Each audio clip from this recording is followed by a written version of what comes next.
In this module, we'll look at some of the hazards when barring.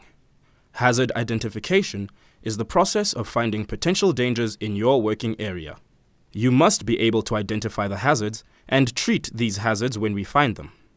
This process of identifying and treating hazards is called a risk assessment. There are two types of hazards when working underground: workplace hazards and geological features. Some workplace hazards are unsafe support conditions, people standing too close to the area where you are barring, inadequate or obstructed escape routes, and geological features. There are many geological features that are specific to your mine, but we will show you how to identify the most common ones. They are mostly natural features which existed before mining started. Geological features cause weaknesses in the rock mass. These weak points must be discovered to prevent falls of ground. These features are jointing and joint infillings, faults and slips, brows, dikes and other intrusions, and groundwater. Joints and joint infillings. A joint is a break in the rock which separates the continuous rock mass. We often say that joints are planar features, which means that they are formed along a joint plane. There is no movement of rock on either side of a joint plane. Joint sets are groups of joints that have the same or similar dip and dip directions. Look at how these joints extend into the roof.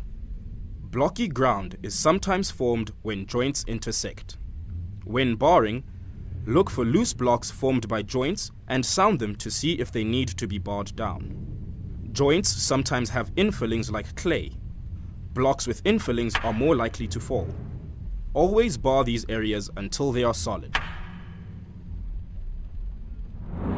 Faults or slips. A fault is a break in the rock mass that causes movement of the rocks along the fault plane. Faults can move by a few centimeters or by hundreds of meters. The sides of a fault may have moved either vertically, horizontally, or both. A fault zone may be weakened by the shearing of rocks along the fault plane. Sometimes, water can be found seeping into excavations along fault planes. Therefore, always be aware that rocks in fault zones could be weathered, weak, and may fall easily. Remember to bar from a supported area moving towards the unsupported area of a fault. The faults you have identified must be supported according to your mine standard as soon as possible. Dikes and other intrusions. Dikes are described as vertical or steeply dipping sheets of igneous rock. They are mostly parallel-sided features. A sill is a flatly dipping or horizontal sheet of igneous rock. Barring in dike areas is sometimes quite difficult because the rock can be stronger and more competent than the surrounding rock. Position yourself carefully when barring dikes. Remember that when sounding a dike, it may sound slightly different to the sounds that you are used to. You may hear a solid sound, but remember to look carefully at the area as well. The dikes you have identified must be attended to according to your mine standard.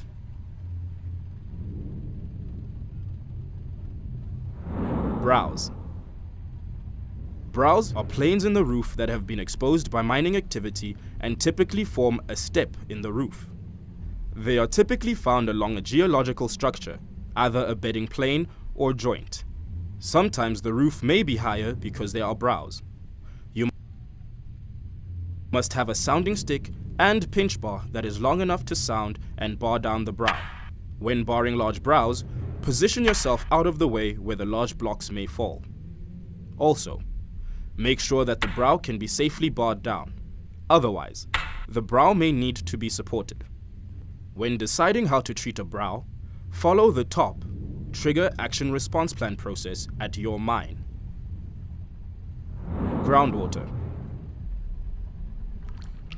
While mining, you may at times find groundwater flowing into your working area.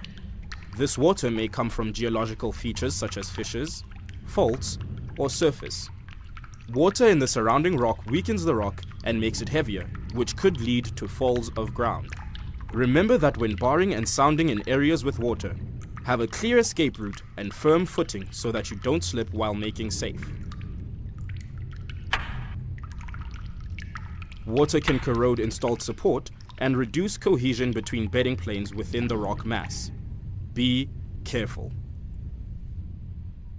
These are the most common geological hazards, but remember, no matter what the condition, always work with all workplace and geological hazards in the same way. Stick to the rules. Use the 5 P's of safe barring and the tricks of the trade.